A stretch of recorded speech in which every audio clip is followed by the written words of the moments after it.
another edition of G and DT's podcast. I hope you're having a wonderful Friday because we are having one as well because we're going to bring you a great podcast this Friday to round up this week's podcast. And we're going to review what we saw of some of these Thursday night game at the end, but we're going to mainly talk about these games, upcoming games that we're going to have in the NFL and some great games going on. And remember, if you want to still enter the contest, go to the Facebook page of GNDT's football podcast.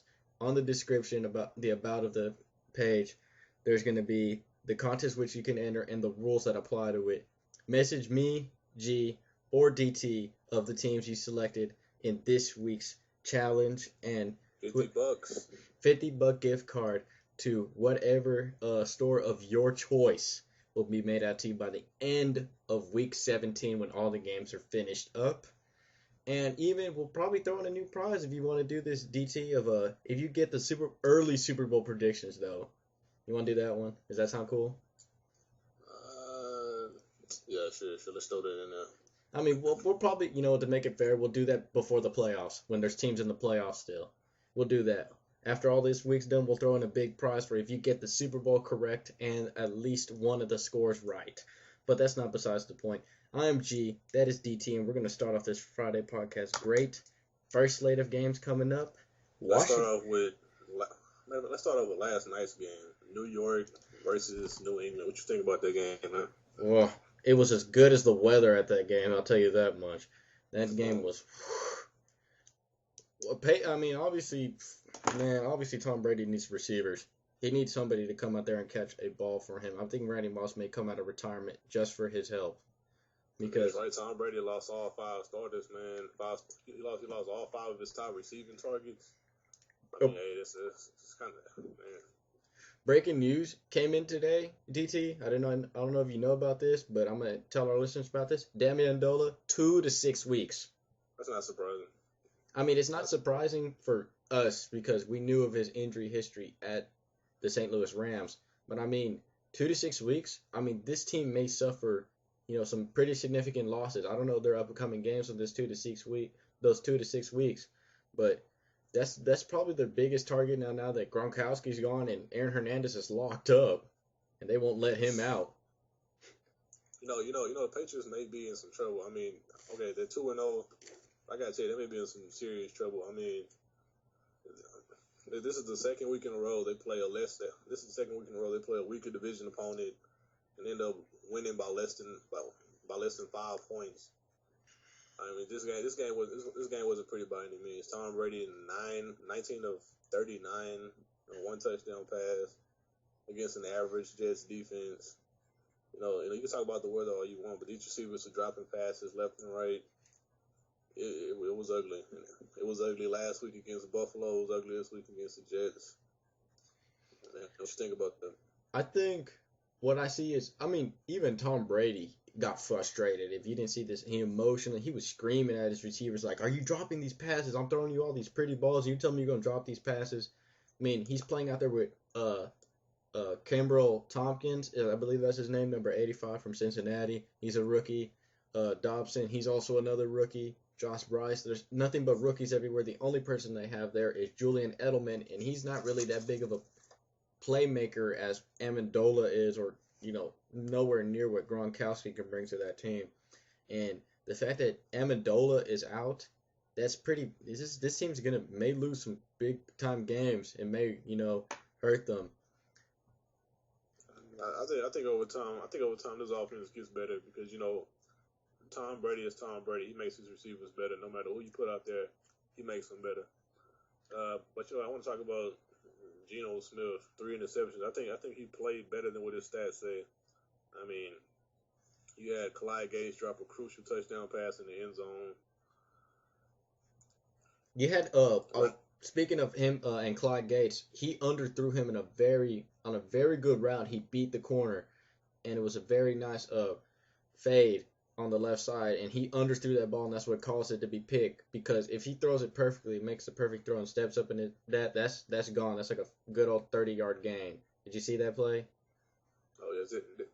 By the way, did they play in Gillette? Did they play at New England? Yes, they did play at New England. I mean, Geno Smith had a pretty good performance for a rookie on the road at New England in the rain. By the way, I mean he made a few bad plays here and there. The second interception was pretty questionable, but the last one, that was the neck breaker to what's his name, Akeem Talib. No, so I think he's improving by the week. I think he's going to improve. From what we've seen in the preseason to now, he's improved a lot.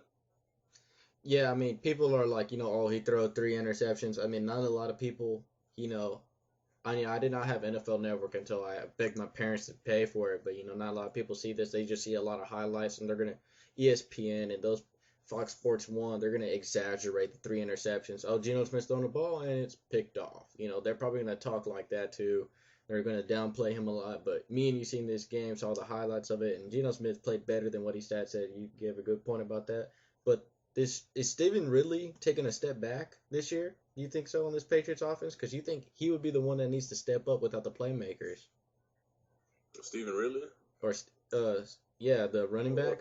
Well, Steven Ridley, Patriots offense hasn't really been able to do much in the passing game. So I mean, when you have to lean on a run and you have no passing game, the run's not going to be very effective. I think Steve really is suffering. I think he's suffering from that. I think he's making more plays in the passing game than he is in the running game. By the way, Shane Vereen, he could be a very good wide receiver at that. He's out till week 11. Just also to give information about that Patriots offense, those are playmakers. He's out till week 11 with I think it's a left wrist injury. So, just breaking more news for you and breaking more bones in this Patriots offense. Now let's go to the other game that was on TV. We're not talking about that Tulsa game, I believe, or the Tulane game that was on TV. We're talking about the Texas Tech Red Raiders versus the Horned Frogs. And I believe somebody yesterday on this podcast, Darius, made a bold prediction about that game. I think you said they were going to win 56-28. Now, guaranteed listeners. Let me just say this. I wasn't really leaning towards a dominant performance by Texas Tech. I was just in the bandwagon. I was drinking the Baker Mayfieldaid. I was drinking that Gatorade hard, and I was on that bandwagon. And guess what? I'm still on it. He may have played 3 interceptions. He actually had like a Geno Smith kind of game. But he's a walk-on true freshman, guys. You got to give him that. He's still staring down his receivers, but guess what? More than like 50% of all quarterbacks in college still stare down their receivers. That's why they don't pan out to be good NFL quarterbacks. But Texas Tech, guess who had the better defense this game? Wasn't TCU with their 3 picks. It was Texas Tech. This team locked down TCU in that offense. I think it was more of TCU suffering from the absence of Casey Paul than the Texas Tech defense. I mean, TCU is not known for scoring, period. They're known for their defense, which is why they held Texas Tech to only 20 points. I think TCU really missed their quarterback, Brandon Boykin. I'm surprised he didn't step up, after beating Texas last year. But then again, that was a very low scoring game. I mean, I think this TCU football team. Oh man, I think they took a major step back losing this game tonight. A lot of people thought they were going to come in and win the Big 12 behind the arm of Casey Paul, who's injured by the way, who's not on the field, and that defense, that outstanding defense, but it hasn't turned out that way. I think he's up to 4 weeks. I believe that was his most, and that's like very, very unlikely that he'll miss up to that much. That's what they said for Casey Paul. Whatever amount of time he misses is crucial for this football team because they need a leader. And Devontae, right now, they don't have one. And I want to talk about the defensive side of things, and their big playmaker there is Devontae Fields. He was a no-show in this game. How do you feel about that? That the Big 12 Rookie of the Year, Freshman of the Year, whatever they like to call it there. He was dominant his freshman year, and then the fact that he sits out, and we also talked about the point that if he was at that LSU game, I think he would have made a difference, but it's Texas Tech. They're not really known for their over-aggressive, bigger O-linemen, but he was shut down this game. I'm actually kind of surprised, someone who had to miss a game because of something someone who had to miss a game because of off-the-field issues, you think that maybe You think that maybe they come into their first game back hungry, ready to ball out. I didn't get a chance to see the game, but wow, I'm kind of shocked. Yeah, I mean, I think he believed, I don't know the exact stats, but he probably had a tackle, probably a couple of tackles, maybe one sack. I mean, I didn't know, he probably did not have a sack that game. I did not see him pressure the quarterback at all. And what I like about Baker Mayfield was the fact that every time pressure came up, he stepped up into the pocket where the pressure wasn't coming and he took off with the ball. Though Texas Tech gave up a very big holding call when he had a 20-yard run for a first down when it was like 3rd and 15. But I But mean, you know what? Three interceptions is three interceptions, and he didn't even finish the game. but that's like going back against your point against Geno Smith. 3 interceptions is 3 interceptions. It just depends on how you look at those 3 interceptions. Oh, man, you got me right there. I mean, that's why I was going with the benefit of the doubt. How you judge Geno Smith, that's how I'm gonna judge Baker Mayfield. Because I mean, I could burn this kid and be like, dude, you need to step up. You didn't have a touchdown. You only had 1 touchdown. You went 1 for 3. That's very bad. You had 3 touchdowns, but guaranteed out of all the freshman quarterbacks that are starting, including the red shirts, he had the most touchdowns. And he had 7. And Jared Goff is leading right now with yards, and he's the NCAA passing leader right now. But But then you know what? But then Baker Mayfield may have all these amazing stats, but when he goes up against a good defense, look what happens. Geno Smith goes up against Tampa Bay, I believe one of the best defenses in the league, and he comes out with a W. Well, see, there we go. That could be a good argument, but we're arguing about 2 different things. You're talking about pro guys, and we're talking about a walk-on true freshman. But we'll keep on watching. I'll keep an eye on this Baker Mayfield guy for us. Don't worry. Trust me. I'm sipping on that Kool-Aid, and I'm gonna ride on that bandwagon. I'm the leader of that bandwagon right there. I'm taking this guy. And the thing is, good stat to put out. Big 12 pointed out that Texas Tech won't finish 8th place. That's what they had them projected. Do you think that they're gonna be the eighth best team in that conference? No, I thought everybody was picking them to be, top 3 in the Big 12. Number 8. I'm surprised. I mean, 8. That's what everybody projected them. 8. at the rate they're going right now, I wouldn't be surprised they finish last in the Big 12. So No offense. I mean, they have. I mean, I'm talking about Texas Tech, not TCU, by the way. Texas. Oh wow, I'm thinking about TCU. Oh no. Texas Tech. I'm surprised. I'm still shocked. Texas Tech is a dark horse every single year simply because they can put up points. They can go head to head with. They can go toe to toe with anybody. I think Texas Tech a pretty good football team. Cliff Kingsbury. I think he's going to be a guru. I think he's going to be a long, sustainable coach there at Texas Tech. I think he's going to bring good talent to there. And the fact that he started this walk-on true freshman over, I think it was a redshirt junior, and over a freshman that was highly regarded before Mr. Baker Mayfield, which he's actually the second string as a freshman. But let's stop talking about college football. Let's go into the big games. Washington, Green Bay, DT. Who do you have? Give me a reason why I should believe in your point of why you have that team winning. Washington, Green Bay. Green Bay coming off of a loss to the 49ers. A heated loss at that. Colin Kaepernick torches him for 400 yards in a passing game.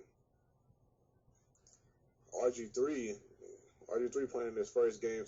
RG3 playing his first game since he got hurt last week, which they lost that game to the Eagles. That offense got shut down early because they were turning the ball over. I think the Redskins upset the Packers. I think the Packers go to 0-2. Redskins go 1-1. I think RG3. I think RG3 slowly put. You know what? In the last game against the Eagles, last week against the Eagles, it seemed like RG3 was getting the groove in the second half. I think he was coming back to his old self in the second half. He was getting comfortable. The rust was falling off. The offense came together, started putting up points. They made a run at the end. I think they continue that until this game against the Packers. I think the Packers get upset. All right, so you have Washington. Do you want to give any points to that game? Do you want to throw any points on that, or you just? I'm going to say it comes down to a field goal. So it's going to be another close one. It's going to be another close one for the Packers. But I'm going to have to go Washington in this game. Washington. All right, by a field goal, by at least 3 points. So 3-0 game. All right. So. I trust it's going to be at least 3 touchdowns for both teams. Oh no, no, that's gonna be it's So gonna be I'm gonna say 24 or 21. 24-21. All right, all right. Me on that game, I got Green Bay winning. It's at Lambeau Field. That's the mystical field. You can't stop that. That crowd is rowdy, and the second best traveling fans in the country. But they don't got to travel far. It's in their backyard. Washington. I think Green Bay's defense is better prepared to handle the Redskins offense, and the Redskins defense is able to handle Green Bay's offense. Which I mean, I think Green Bay's offense, I think they have the fact that they like to move their weapons around and go against tight matchups, against different coverage matchups. And Randall Cobb can line up outside. He's a very good slot receiver. Same with Jordy Nelson. He can be your outside threat, or he can be your slot and run a good out route. And Aaron Rodgers is going to bully these corners. I mean, D'Angelo Hall is probably their best cover corner. This Redskins defense got bullied last week. I think they stepped it up this week. You think they stepped it up? They're embarrassed. They got bullied on national TV. I mean, they were the Eagles' first victim. I think they stepped up. Yeah, but I'm still having Green Bay. I'm having Green Bay in a shootout. I think it's going to be a close game, but it's going to be by a touchdown. I'm going like about like a 35-28, or at the most a 42-35 game. But I think it's going to be a shootout, but I think the Packers defense is going to held up on its own, maybe stop a drive or two, maybe get a turnover, but it's going to be a shootout. Green Bay wins because I like Aaron Rodgers at Green Bay and the weapons he has. Okay. So Dallas and Kansas City is our next big game. Remember, guys, these are the games that you can help. You can enter in the contest and send us your predictions of these four games that we're talking about right now. No other games. Read the rules in the like page. Follow us on Twitter and YouTube for your daily content of the GNDT podcast. But we're talking about the Dallas Kansas City game, and you want to go first on this? I'm going to go with Kansas City Chiefs. I mean, oh man, this defense for the Chiefs impressed the hell out of me. I've heard a lot about the defense and the potential this team has. All off season long. I finally got to see it myself. This defense dominated. I mean, they may have held the Jaguars to 2 points, but I mean, 2 points is 2 points, not even a field goal. This defense, 6 sacks. I mean, this defense can get pressure. They force turnovers. Then on offense, I mean, you got playmakers all over the field. Yeah. Dallas, I just don't trust. Matter of fact, where are they playing? They playing at Arrowhead. They're playing at Arrowhead, and that is a tough stadium. That is a tough place to get a win at. Cowboys coming off of a pretty impressive win against the Giants themselves, which their defense forced a lot of turnovers, got to the quarterback a lot. But when you rattle Tony Romo, he tends to throw these things we call interceptions, and he does it a lot. He turns the ball over a lot.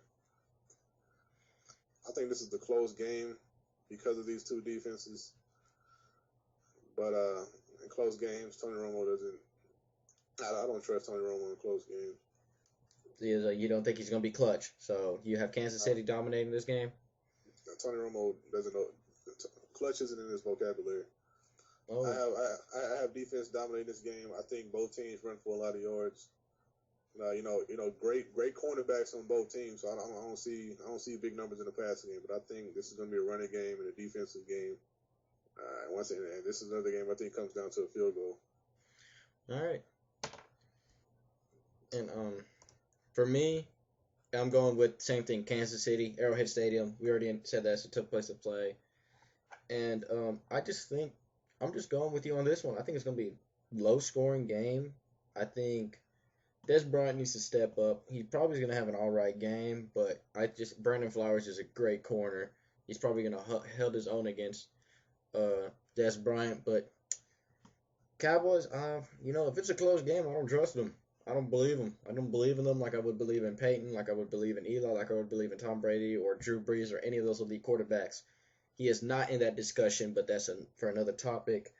And Andy Reid, very familiar with the Cowboys. Seen him twice a year with the Eagles. Oh, he knows all about them. Like, I mean, he may not understand. I mean, they're playing a Tampa 2 defense. Guaranteed that's like a better run stopper. So maybe running the ball won't be as well, but they got good corners that could run a good cover 2 defense. But I think I think Jamal Charles he's a beast of a running back. They haven't the Cowboys played against a very, very bad running game at the Giants, but Jamal Charles is arguably one of the top 5 backs in this league. So Alex Smith doesn't turn the ball over. He plays to not lose the game. That's what the way Alex Smith plays. He doesn't play, oh, I got to win the game. I got to throw the deep ball. No, he's a very good game manager, and he likes to, make sure he doesn't lose the game. He's going to take the check down before he takes the deep ball anytime, any given day. So Kansas City's Chiefs defense, very good. Eric Berry, very good safety. One of the best safeties there is out there. Tamba Hali, Justin Houston, very good outside linebackers. And then you got Derek, what's his name? Number 56. Derek Johnson. You got Derek Johnson. And then, Dontari Poe really hasn't stepped up. Tyson Jackson, they have their first-round pick, so they obviously have talent there. But, they can step up. Is Glenn Dorsey there still? I think Glenn Dorsey left. I think Glenn Dorsey went to I forgot what team he went to. He's no longer. I think he's at the 49ers, to be honest. But regardless, is that Kansas City defense is actually pretty darn good. And I'm taking KC over this one too. I'm gonna have to agree with you, DT. And your final score is 17-10. 17-10, and they win, and it's because of a turnover battle. Not turnover battle. Like, I don't think Alex Smith is gonna give a turnover. I think Tony Romo will pick 6. Okay. 10 points. 17-10, or 17-10. That's a 7-point swing. Yeah. All right. Denver at New York, the Manning Bowl. The Manning Bowl. Everybody loves the Manning Bowl. They love these two brothers going against each other. And once again, it's going to be big brother whooping little brother. Oh man. Couldn't even ask the question yet, and you already announced the answer. But that's amazing. Yup, who do you have and why? You know what? Jason Witten scored. I believe Jason Witten scored 2 touchdowns last week against this Giants linebacking core. First of all, I don't see the Giants. I think the Giants are going to have matchup issues with the Broncos all over the field. Corey Webster's not who he used to be. You got I don't know who's starting at the other cornerback position. Terrell Thomas. I believe he's their best corner. Giant safeties. Who's the Giant safeties? Ryan Monday and Antrell Roll. So Kenny Phillips isn't starting anymore? No, Kenny Phillips is actually on, I think he's a free agent, actually, or on the Eagles. Wow. I forget. Well, you know what, Ryan Mundy, Antrell Roll, pretty good cover guy. Terrell Thomas, pretty good cover guy. They have 2 good cover guys on this football team. I don't know how they're going to account for the 4-headed monster the Broncos have going on that offense. And don't forget the running backs. Those guys can make plays out of the backfield as well. I think Peyton Manning has another big passing day. Not so much. I don't think the Broncos will be very successful running the football. But I believe Peyton Manning has another big passing day. Eli Manning, I think Eli Manning has a nice day too. I think this is going to be a high-scoring affair, actually. So you don't think the Broncos defense is gonna contain this Giants offense that much? I don't think anybody can cover Victor Cruz. Victor Cruz is like the uncoverable slot. The only way the Giants have a chance is if they make a few plays on defense, they get a few turnovers on defense, and they get a running game going, which I doubt. They bring in Brandon Jacobs, the all-time leader in rushing touchdowns, but I don't think it's going to be enough. He's the all-time leader rushing in touchdowns for the Giants. Oh yeah, 56. But I take that back. They're not going to. I don't know what I was thinking. It's not going to be a high-scoring game. It's going to be a one-sided affair once again for the Broncos. It's going to be 42-17. I believe the Broncos give them all they can handle early. I think the Giants play catch-up all game long. And you know what? I think Victor Cruz has a pretty nice game, but I don't think they scored a lot of points. 42-17. Well, me about this game. Well, the Denver starts with the letter D, and there's another word that starts with the letter D, and it's called dominate. Denver is going to dominate the Giants. Peyton Manning loves to study film. He loves to study film a lot. Jason Witten had 2 touchdowns this game. That says a lot. I think Julius Thomas, he double dips this game also. He probably has the same kind of production he does last game. I think Peyton Manning. I think the biggest matchups they don't have, the biggest advantage they have is Julius Thomas over against these linebackers. The only thing I think the Giants can do. They gotta bump him with Jason Pierre-Paul, but what's that gonna do? That's another pass rusher that isn't rushing Peyton Manning to hurry up his throw. I kind of want to see. I want to see Julius Thomas against a physical defense. I want to see Julius Thomas get bumped at the line of scrimmage. I want to see him get hit 5 yards down the field, and I want to see if he's tough enough to still go out there and make plays. We know Demaryius Thomas is tough. We know he's a beast. We know Wes Welker's a beast. Wes Welker's led the league in yards after the catch. You know, we know what Eric Decker can do. 13 touchdowns last year.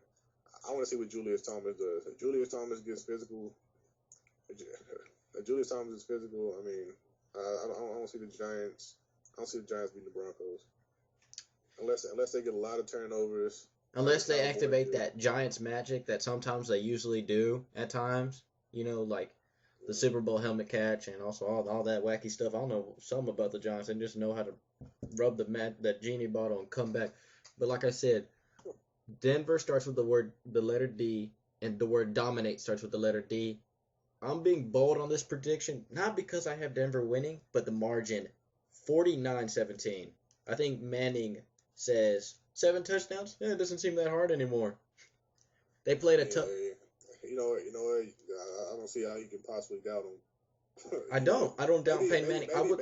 Maybe he has mercy on little brother this time. No. Maybe he shows mercy. I don't believe it. No? I don't believe in mercy in the family ties. No, you don't do that.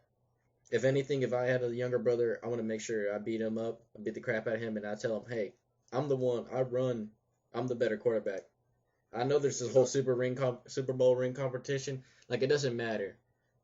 Oh, you have more trophies than me? It don't matter. I beat you. That's all that matters. I beat you. And that's what I think. No, I wouldn't doubt it. 7 touchdowns. That seems reasonable. Seems reasonable. I mean, he did it last week. Why not? He's on pace for 128 yards, right? 28 touchdowns. Y'all tell me who's going to cover this fearsome four on the Broncos, and maybe I'll change my opinion. I think they're going to run. I think they're going to run away with this one early. And hey, Trenton Holiday on special teams, you got to account for him too. Okay, then I'm gonna say Peyton Manning has 6 touchdowns. Trent Holiday scores 1. All right, that's reasonable. All right, well then we go to the big header game.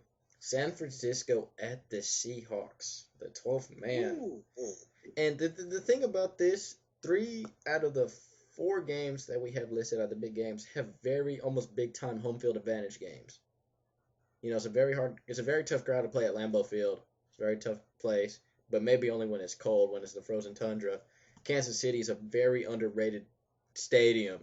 They get rowdy in there in Kansas City. And the Seahawks, that's the worst place to play if you're another team. It don't matter who you are. 12 men.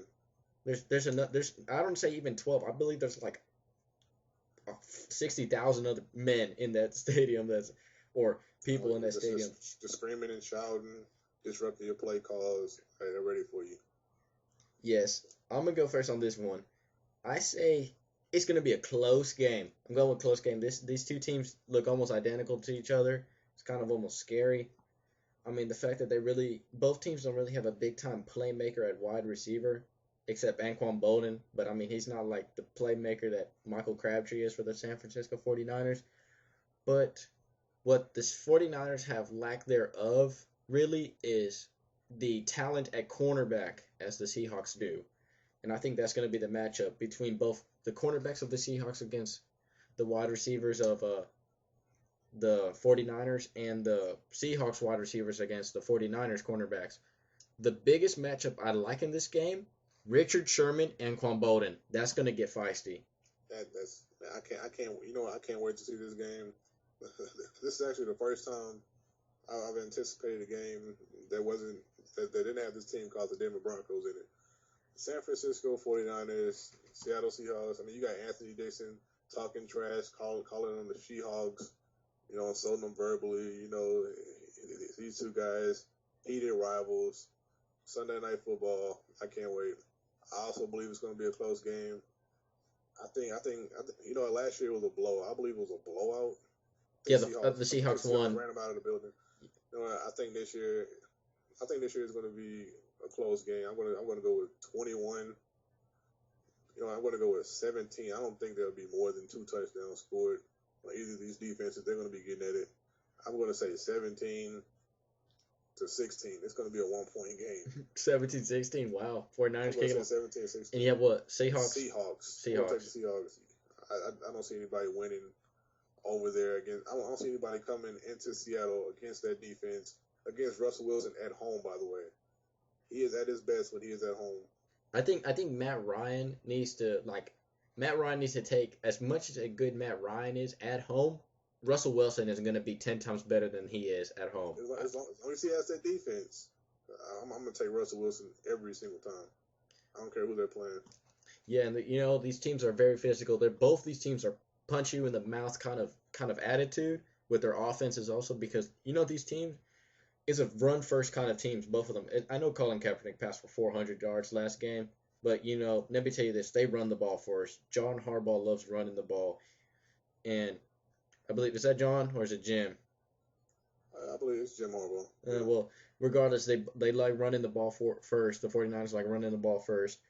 And the Seahawks like to run the ball first because they believe they have the second best back in the country with Marshawn Lynch. I don't believe it's the second best back. That's what they acclaim him to be.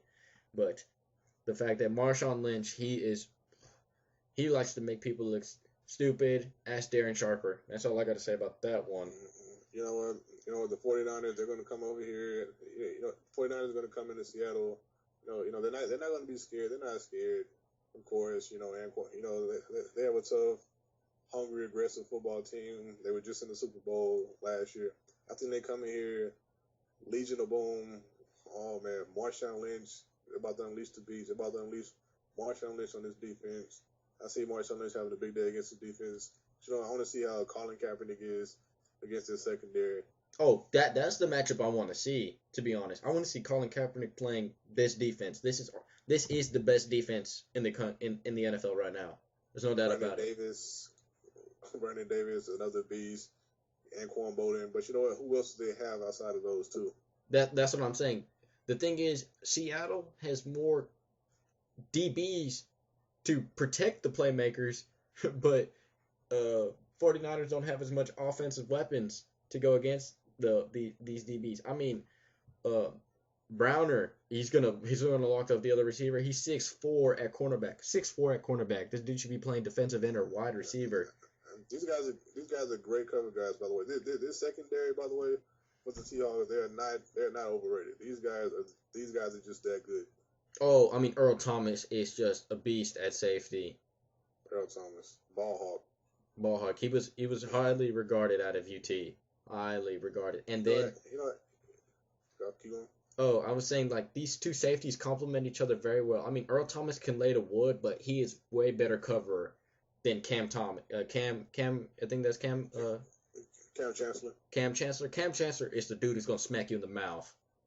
And this dude is 6'3". This dude is 2. He's gonna hang with Vernon Davis, and he's gonna cover him up very well. But the matchup in the game, I'm gonna like Richard Sherman and Quan Bowden. They're gonna fight.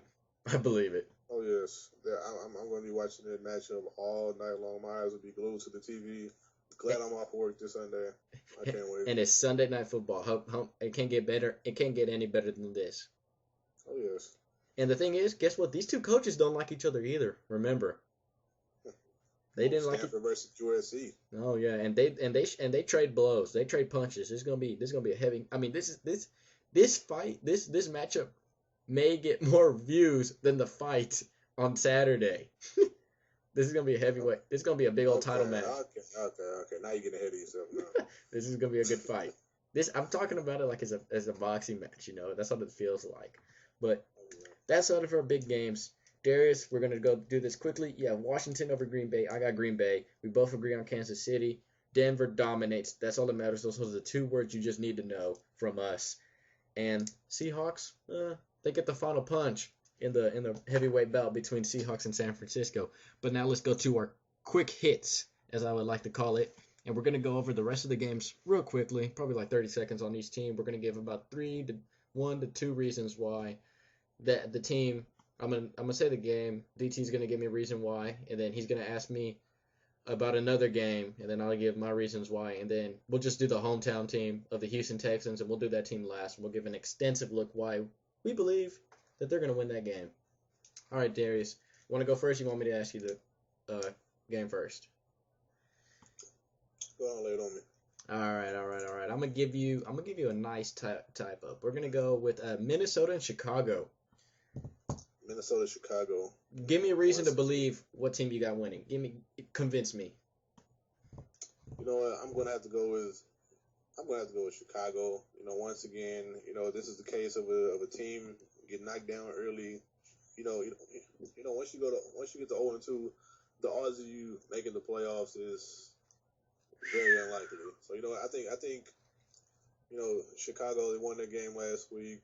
Minnesota lost to the Lions. I think Adrian Peterson once again racks up the yards like he always does against Chicago.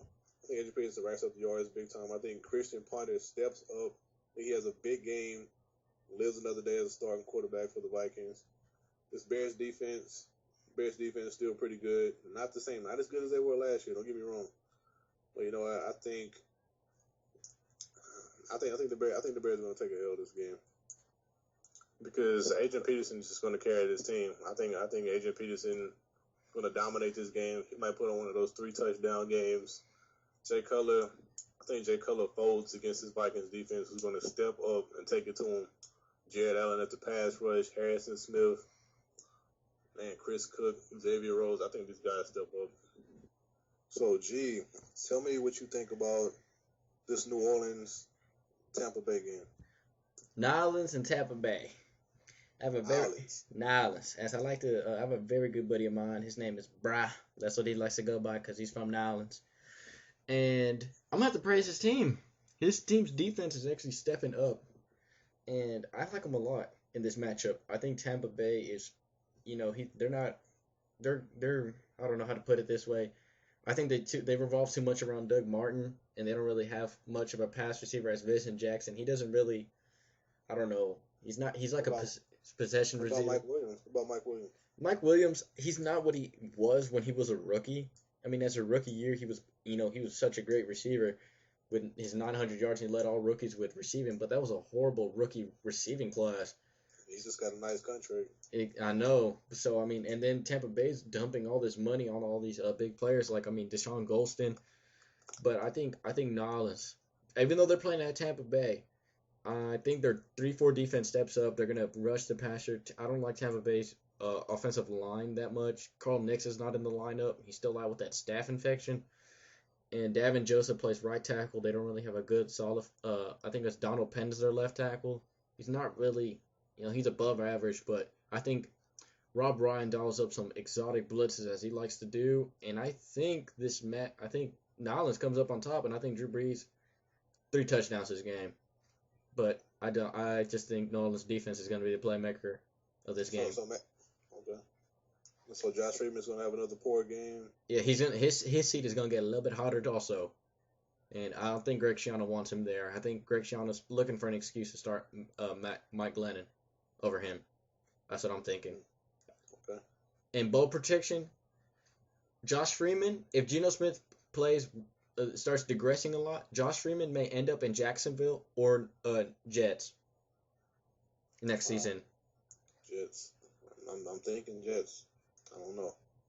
But it's hard to it's kind of, I don't think teams sell within their regional area, so I don't think Tampa Bay gives them to Jacksonville. But then they don't play each other. So. Okay. You know what? Let's talk about this Jacksonville Oakland game. Yeah, I wanted to ask you about that game. Probably the worst game of the week. Oh. The Jacksonville, first of all, Oakland Raiders surprised the hell out of us last week. Terrell Pryor doing some type of Cam Newton stuff. You know what? Jacksonville is Jacksonville. They are who they are. They're the worst team in the NFL right now. if they have Blaine Gabbert starting, They don't have him starting this game. It's Chad Henne. Well, you know what? All of a sudden, I think the Jaguars have a chance. But they're playing at Oakland. You know what? They're playing at a baseball field, man. They're playing at Jacksonville at Oakland. You know what? A battle between two of what I still believe are two of the worst teams in the NFL, despite the fact the Oakland Raiders gave Indianapolis a run for their money last week. Or Terrell Pryor.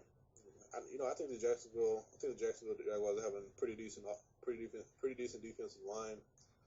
Well, I think they get after Terrell Pryor. I think he's going to throw a few interceptions here and there.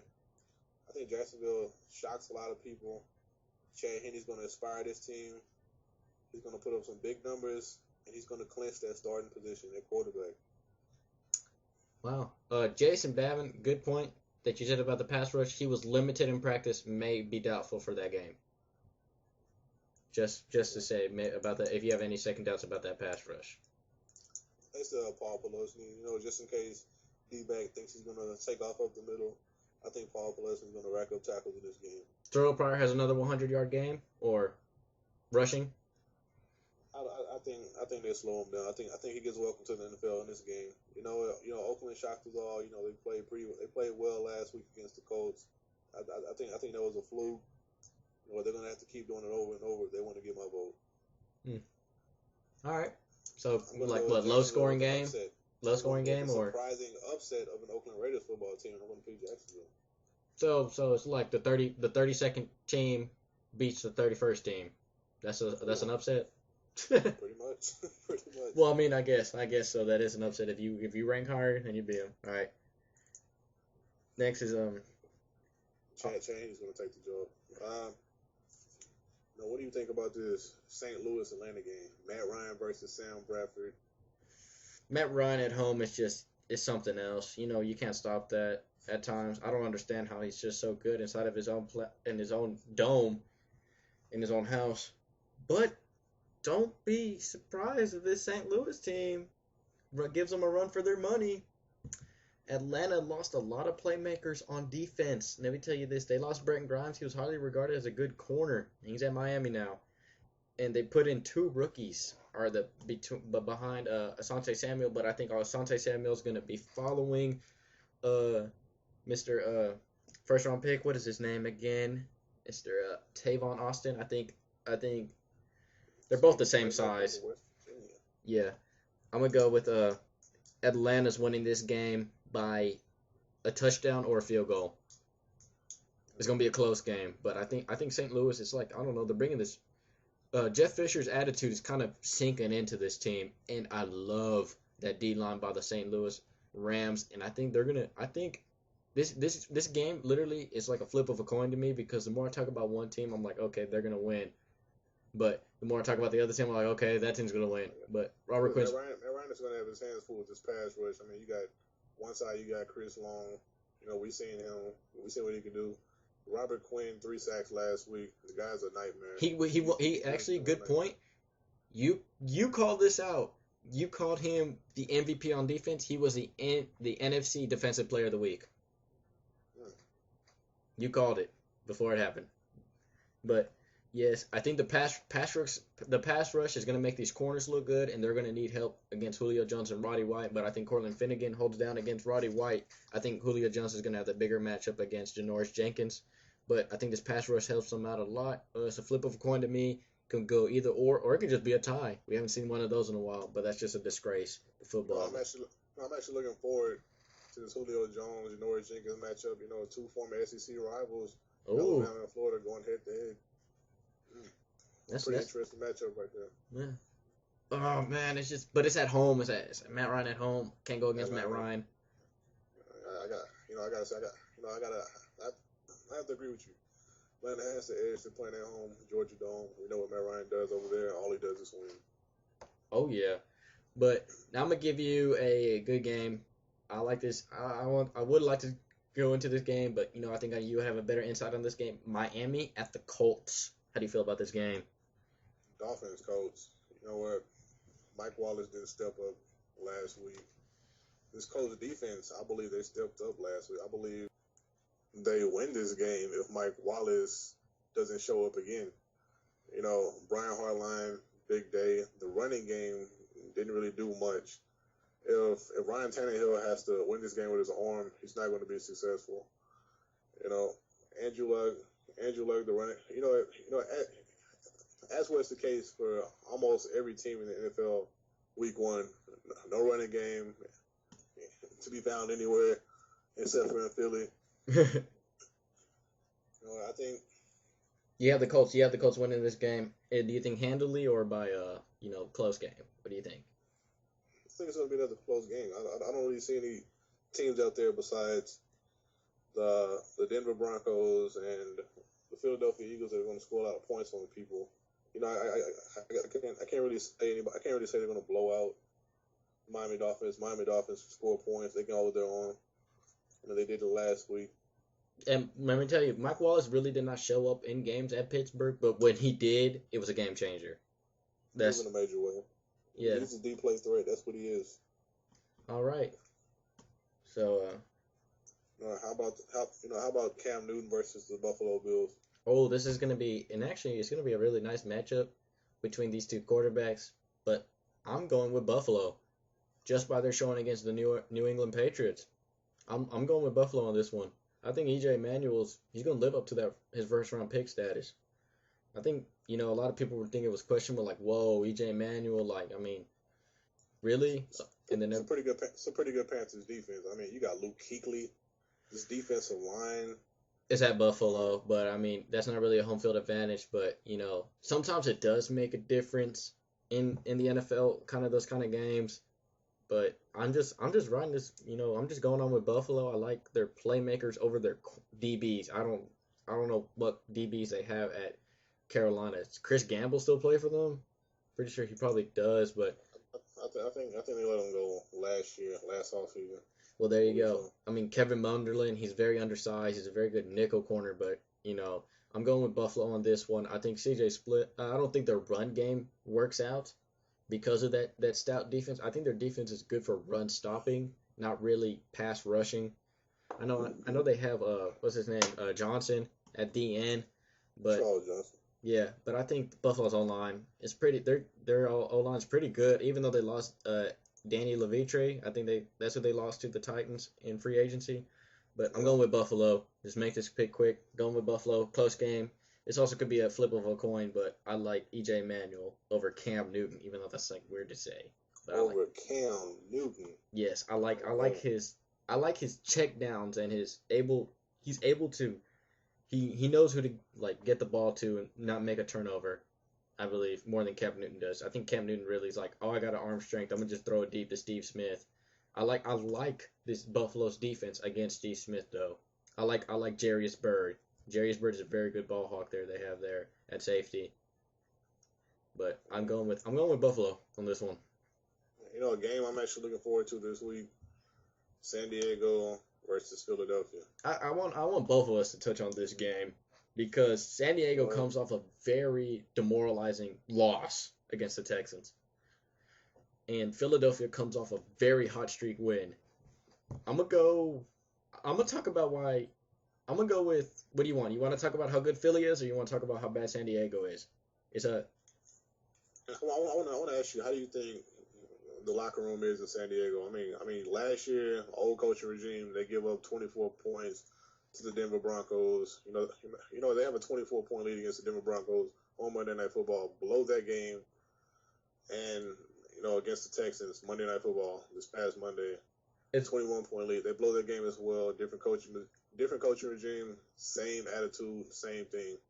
I just feel like it's more of less of the defense becoming too relaxed in those situations.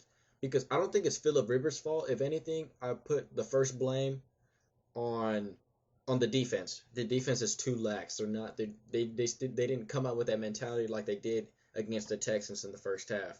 In the second half, they're giving a big place to Andre Johnson, which is their main receiver on the Houston Texans offense, and I already went over the point. How do you not cover him if he's the best receiver on the field right now? I think the first blame goes to the defense. Second blame goes to the coaching. Don't play conservative. Most of the time, playing conservative, only play conservative when you're up by 21 points. Not even that. That doesn't even help for them. Play conservative if you're the Chargers. The only time I want you playing conservative if you're winning 56-10. Maybe not even that. I don't even trust them that much anymore. I just think they just really need to preach finish games. Like I really think they need to focus on. There's a thing called a second half. How do you feel about that? Do you think I hit on that point, or am I missing something on that? I think you hit it right. I think you hit it right on the nail. You know what? Until they start holding on to leads and finishing games, we're going to refer to them as San Diego Chokers. Yep. Now it's the Philly offense. Gone.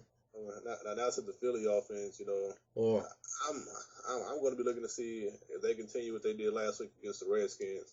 On the defense, you know, as we just said, is, you know, as a defense that gives up, that doesn't hold leads, stuff like that. They play lax. They play too relaxed. It's a lax defense. I think the Eagles catch them off guard. I think everybody believes the Eagles. I think what everybody's thinking about the Eagles offense is that it was a fluke, and you know what, it's not going to happen to us. I think the Eagles do the same thing they did to the Redskins against the Chargers. They get them down early. Except the Chargers don't come back. I don't think because I think me and you stand on the same thing. We both think Philly's going to win this game handily. Oh yes, you know, Phillip Rivers, you're on the hot seat, man. I think Phillip Rivers is on the hot seat, but for like the wrong reasons. I think he's actually playing good football in those past games. I just think it's the coaching that, you know, they're calling him, oh, run the ball. Ryan Matthews is not that good of a running back, or play conservative, and the defense is not really helping him out. But you know, if Phillip Rivers comes out here throwing interceptions, oh man, he's going to be on the hot seat. Oh yeah, he will be. Monday night didn't really impress me because every quarterback that's been in the league for more than 1 year, in other words, every quarterback that's not a rookie that goes up against this Texan defense, they put up big numbers. Phil Rivers is just another one of those guys that just so happen to put up big numbers against the Texans. What he's going to do against the Eagles, I'm looking forward to seeing that. Right. And I'm going to ask you, Detroit, Arizona. It's at Arizona, but what do you think about this game? Well, I think all these players, it seems like the Cardinals locker room is rallying around Bruce Arians. They love the guy. They want to win. They believe they can win. You know, they lost by 3 points last week to St. Louis. You know, St. Louis, by the way, who's emerging as a pretty good team in the NFL. You know, I believe Carson Palmer, Larry Fitzgerald, they continue to hook up. This Lions defense. Oh, please tell me something. Tell me something about it. This Lions defense gave up I don't know how many yards to Adrian Peterson, 140 yards to Jerome Simpson. I mean, who is Jerome Simpson? I don't know anything about Lions corners. I don't even think they have any corners. You know, Larry Fitzgerald's having a good game.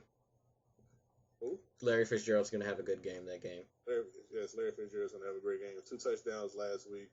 You know, don't be surprised if he does it again.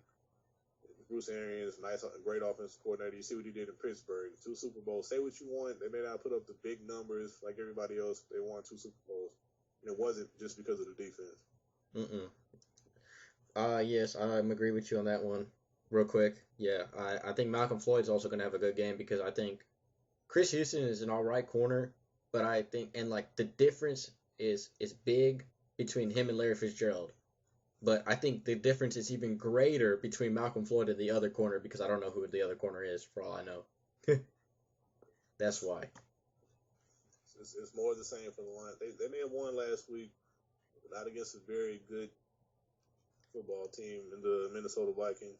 Bad quarterback play from that team. Bad quarterback play. But yeah. Well, let's talk about this. What's the last games we got on the schedule? Oh, I'm gonna give you Cleveland and Baltimore, and then we'll wrap up with the hometown team. Cleveland and Baltimore. You know, Cleveland and Baltimore. Cleveland is a pretty good football team. You know, they're not as bad as everybody say they are. Brandon Weeden, pretty good quarterback. Trent Richardson, going to be a great running back in this league. I'm not sure if they have any weapons outside of him. Jordan Cameron, the tight end out of USC. I mean, he had a big game last week. But you know what? They don't have any weapons outside of him and Trent Richardson, which is going to be a problem going up against a team like the Ravens. I think Joe Flacco is a better quarterback than everybody's saying he is. Marlon Brown, weapon. Marlon Brown is speeds on the outside, 6'5" speeds on the outside out of Georgia. I believe he's a playmaker. He's going to be a good playmaker in this league. I'm not sure what the status of Jacoby Jones is. 4 weeks Still out. 4 weeks out. Well, you see what happened last week. Torrey Smith, we all know what Torrey Smith can do. Ray Rice. Ray Rice was pretty quiet last week against Denver. I believe he's going to have a coming out party. I think the Ravens as a whole. I think the Ravens as an entire football team is going to have a coming out party. They got humiliated last week against the Broncos, defending Super Bowl champion. They want to show everybody. I think they want to show everybody at home, hey, we still got it. Don't give up on us. We may have gotten humiliated. But hey, look, we're still the Ravens. We ain't going nowhere. Their defense, I believe, I believe their defense is pretty good. 7 touchdowns. You think that they're gonna gel together? Is that what you're kind of trying to say? Like, they're young, they're kind of new. Daryl Smith, kind of getting. I think over time they're going to gel together. They're going to get it together. The same thing happened last year when they played the Texans and the Broncos. They got blown out in the regular season, got into the postseason, and you know what? Hey, the rest is history.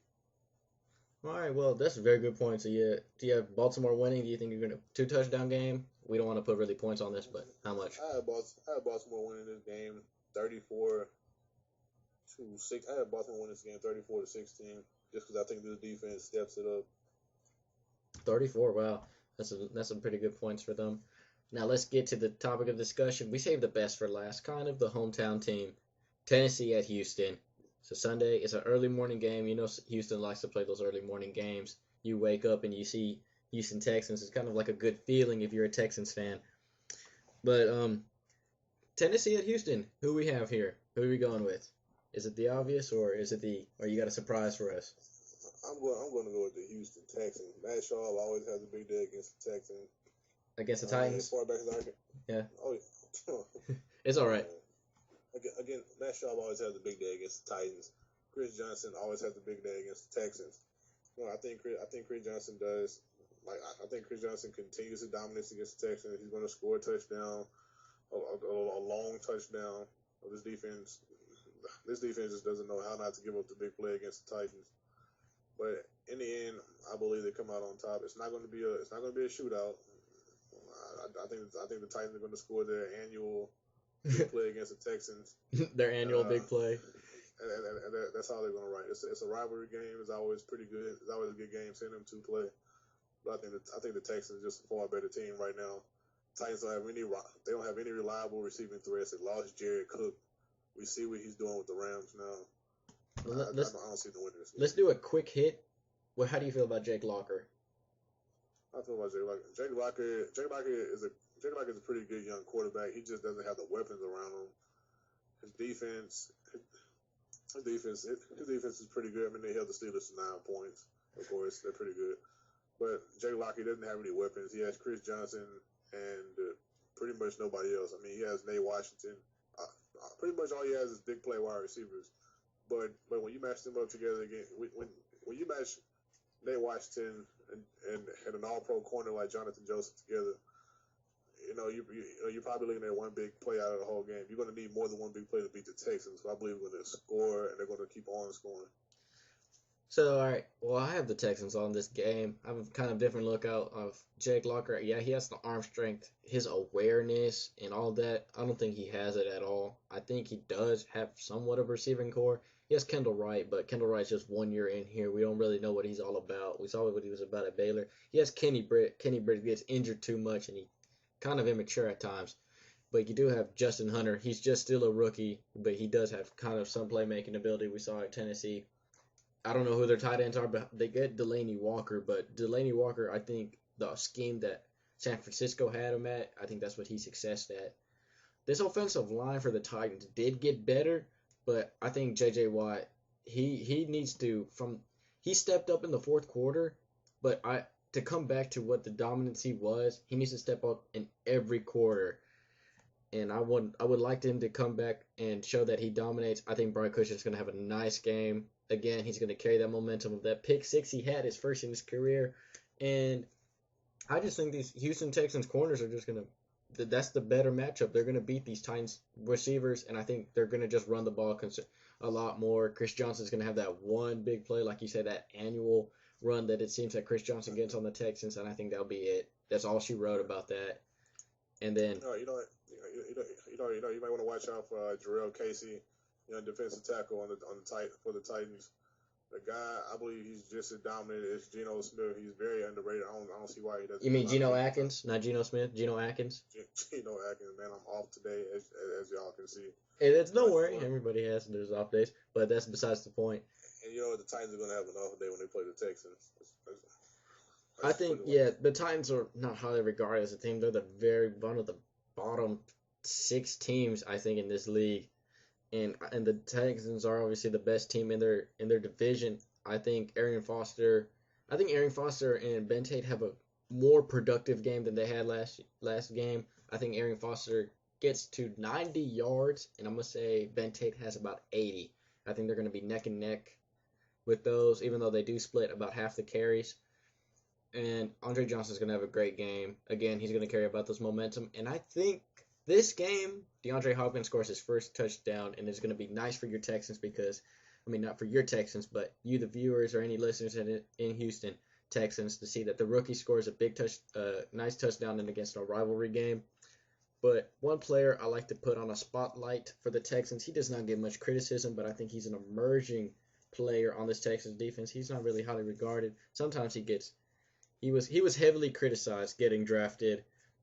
It's Kareem Jackson. I think he's improved way better than he did as his rookie year. He's actually becoming, I think, one of above average corner and developing into a nice product there at Houston. What do you think about that? Oh, I'm kind of shocked. Kareem Jackson. You know what? Kareem Jackson. You're right about that. Kareem Jackson has actually improved every year. I think he's improved every year since he's come out of Alabama. But since last year to from last year to this year, I think he's the same guy. I think he's reached his peak. Kareem Jackson is an average corner to me. I actually think he's a weak spot for the Houston Texans. I think he's when Ed Reed comes back, I think he'll be the weakest link on the Texans secondary. I think it would be more than Daniel. I think Daniel Manning would be more than him, but I like Kareem Jackson. I think he's improved. I think he just suffered from a bad Houston Texans defense that he was drafted into and a bad scheme. But I think the signing of Jonathan Joseph has proved a lot more than, getting the signing of Nnamdi. I remember that the Texans fans were, get Nnamdi. And you know what? I think Jonathan Joseph is overrated, by the way, as a corner. I don't think he's all pro. I don't think he's a pro bowler. I think he's just your typical starting corner in this league. You watch him go up against good receivers, he's always getting burnt. I swear there are so many plays where he should have got burnt for a touchdown. Either the quarterback underthrew it or overthrew it. Jonathan Joseph, pay attention to him this year. He's always getting burnt. Jonathan Joseph is an average NFL cornerback. I'm gonna disagree on that.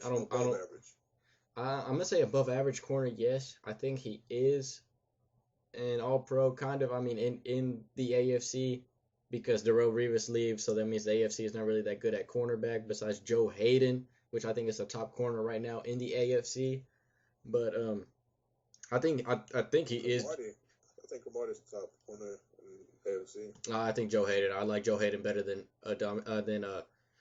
Cromartie is than Antonio Cromartie is at the Jets. I like the body style of Antonio Cromartie, but I think Joe Hayden is way more. I think he's way more important to that defense, or just as important. But besides the point, I think the signing of Jonathan Joseph is good for Kareem Jackson, for him to learn from a good cornerback as he is, and not like degress from learning from another typical average corner. Like if they sign Chris Houston. So he's pretty much learning how to keep getting burnt. Because that's what come on. Like, watching these games. Well, we'll see. We'll see this year. Just remember, in this game, in this talk show, we are prepared to eat our own words. I'm just letting you know that. Just, because me and Darius will man up to our what we announced to y'all. Are you ready to take, if if Eli Manning comes and shuts Peyton Manning up and Peyton Manning goes 1 for 4, one touchdown and 4 interceptions this game, are you prepared to eat your words? I mean, I am. Oh, I'm ready. I'm ready. You know, it's not going to happen. I mean, I'm ready, but I know it's not going to happen. Highly unlikely. Like, probably like, 1,000,000,000 odds. But we're just saying here we like to voice our opinions. That's what we like to give y'all. We like to give y'all how we feel about things. And arguing is just what we like to do sometimes. I mean, if we disagree on something, which is like every once in a while, but I just still believe the corners are above average more than anything else. I don't think they're below average or average at best. But I just think this Texans defense is suspect. Matt Shaw, I still think he's a soft quarterback. He stepped it up for one game. I don't think he keeps that up. Well, you hit him a few times, he's done for the whole season. He's going to be a punk for the rest of the season. All right. Matt Shaw is soft, and I think it's going to continue to rub off on the team like it always does, like it has been doing for the past few years. All right. Well, let's just go to the fact of the matter. Houston wins by how much for you? I think the Houston Texans win this game 27-10. 27-10? Chris Johnson's going to get his touchdown. They might just knock Jake Locker out the game. Again? I see this.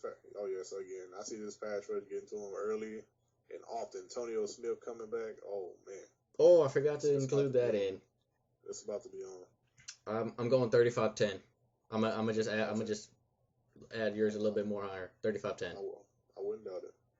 And that's it for the games. I know there's a Pittsburgh-Cincinnati game, but that's what Monday's for, guys.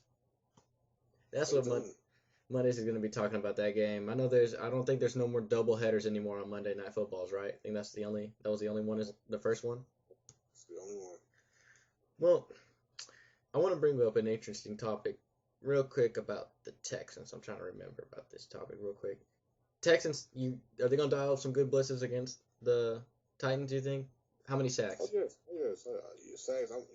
Last week I said Phillip Rivers would get sacked 5 times. Of course, that didn't happen.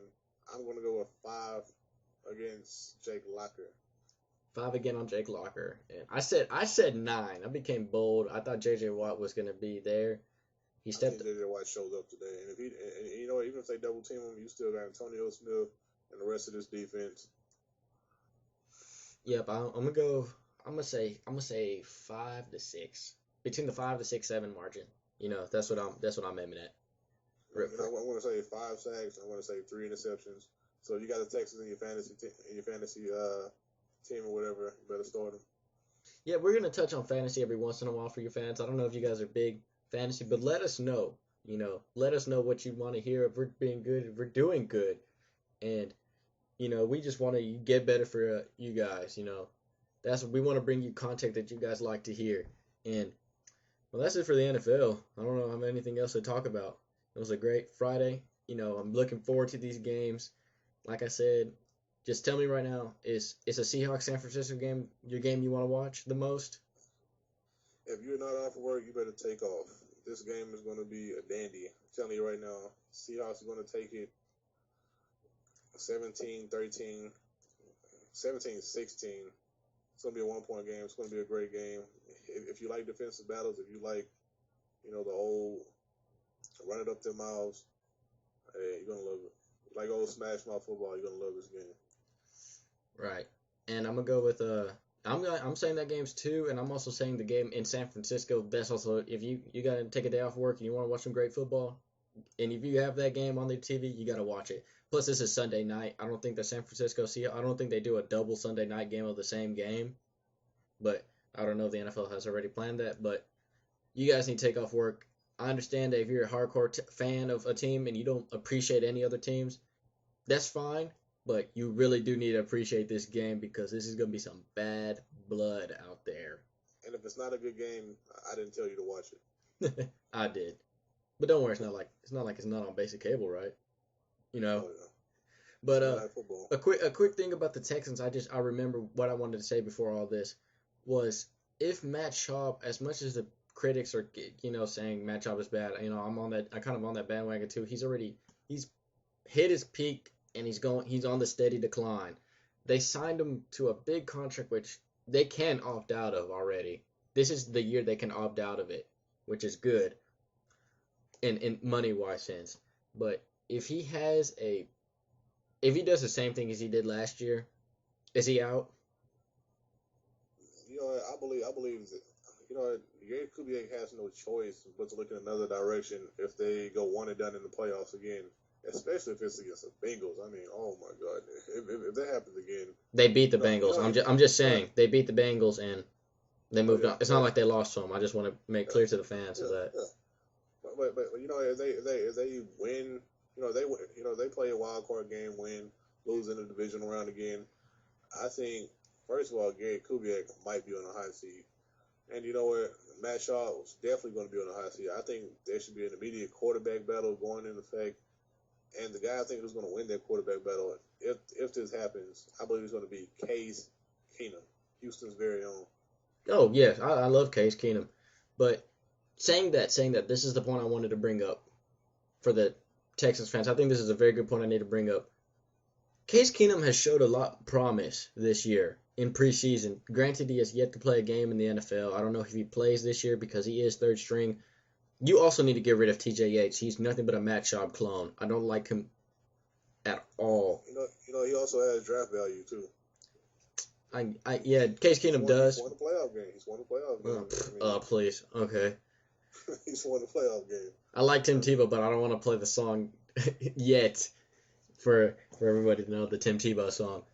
But do you think the Texans draft a quarterback or they improve a bigger weakness and stick with Keenum if Matt Schaub leaves?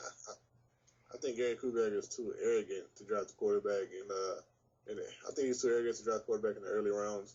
I mean, look what he's done the past 8 years he's been there. He drafted a quarterback in the late rounds, groomed him. He likes him. He keeps him. So far, he likes T.J. Yates. You know, I guess he likes the Matt Schaub type, like you said. Bad news for you Texas fans. I don't think he likes T.J. Yates. T.J. Yates is more aggressive than Matt Schaub. That's one thing I have to, commend him for. As we see in the playoff game, he was going deep to Andre Johnson, constantly utilizing his talent, going after his playmakers. But I mean, his decisions are the thing. Decision making. Case Keenum is a gamer. We know what we don't know what Case Keenum can do, but I believe he's an upgrade over Matt Schaub.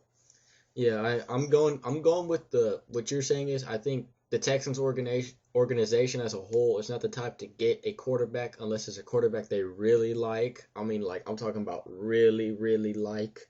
You have to suck in order if you're going to get the quarterbacks they really like. Yeah, or trade up immensely, which the Texans organization, I commend them for their GM. They actually have a pretty alright GM, and he knows what he's doing. He likes sitting in the spot and picking players he likes. He doesn't like to overdraft a player. He likes to really pull up gems. But I think they improve a weakness on this team.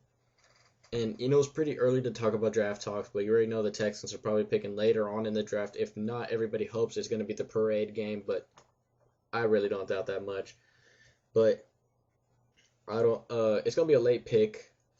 What do you think they address? Do you think it's another cornerback, or is it a safety? It's too early right now for me. I don't really talk about the draft until late in the season, but you know what? Right now, if I looking at the Texans right now, I think they could use an offensive lineman on the right side. I'm not too sure about the right side of that offensive line, but if they use a draft pick on anybody, I think it's going to be a right tackle. I'm going with an underrated kind of pick of Gary Kubiak. I think he feels confident with himself. This is super early, guys. Don't quote me on this, or you can't. This is gonna be the first time he's saying this. For the underrated pick, I think Gary Kubiak grows confidence in his pick and the general manager of the DeAndre Hopkins pick, and I think they go. If they feel like their offense is still not putting up points or something like that, I think they go offense again. But I think it's gonna be a tight end or running back if Ben Tate leaves. But that's all skeptical. Well, you know what? Once again, Texans don't really draft running backs. They drafted Ben Tate, second round. But you know what? In this zone blocking scheme, like they say, you can get a truck driver and throw him in the backfield and he'll run for 1,000 yards. Gary Kubiak is a guru with running backs. Offense period. He's a guru. he can get players in the 4th and 5th round. I've always felt this about Gary Kubiak. Do you feel like? Well, he is just like Mike Shanahan to me. That's it. If Mike Shanahan gets a pocket passing quarterback, if he gets Kirk Cousins, he's just gonna run a Texans offense. To be honest. And do you feel like Gary Kubiak, if all they did was fire the offensive coordinator, get a better head coach, like a better kind of head coach mentality, and just put Gary Kubiak as offensive coordinator, Wade Smith as defensive coordinator, and and somebody as the head coach, do you think that's going to be an improvement? Because I don't even know why they even have an offensive coordinator, to be honest. If they fire Gary Kubiak, he's going to be on the market, and another team is going to sign him. Jaguars. No, fucking Jets. Somebody like that. Most likely, probably the Jets. That looks like a team Kubiak would go to tonight. Pretty good offensive line. That's offensive line. But that's all skeptical. We're just talking speculation here, guys. Don't take our word for this now. But the only bold prediction I have this week, and I'm gonna take this to the NFL. I'm gonna ride this like I rode the Texas Tech game. Josh Freeman is gonna get off. He won't be on the Tampa Bay Buccaneers next year. He will not. He will be either at the Jacksonville Jaguars or at the Jets next year. That's where I see him at. In a wild card team, I guess, for that discussion, I'm gonna go with Minnesota as a wild card for that. Minnesota and Cleveland are gonna be the wild cards in that one. If Brandon Weeding digresses, like severely digresses this year, I may see him at that team. I think he goes to an AFC team, no doubt about it. But that's my biggest bold prediction. I think Mike Glenn is going to be in this team because, Greg Schiano, it looks like he has bad blood with Josh Freeman. I think he really could care less about him. And that's why I picked Nowlands over Tampa Bay Bucks. But, that's it for this week. And, guys, we're going to keep coming to you. We're going to... My bold prediction, Colin Kaepernick doesn't score a touchdown. He doesn't pass for one or he doesn't score a touchdown, period.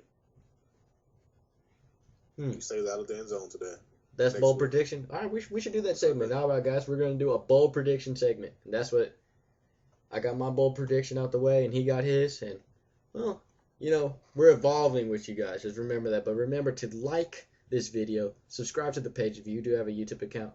Follow us on Twitter for some updates on games and very underrated games. I gave up good updates today on the Texas Tech game. And like our page on Facebook, and me and Darius will do our best to provide the content if you don't like the page to show you that you should like the page. And we're giving out that contest for the $50 gift card. Everybody likes gift cards and everybody likes $50. So join in on this contest and you could join us. Remember, we're going to give this last update. Darius has Washington, Kansas City, Denver, Seahawks. I have Green Bay, Kansas City, Denver, Seahawks this week. And you can send us a score. We're not going to really go by the scores unless we're going to lock it in. But if you send me a score, you get 3 additional points to your total. And at the end of the year, we're going to add up all the points.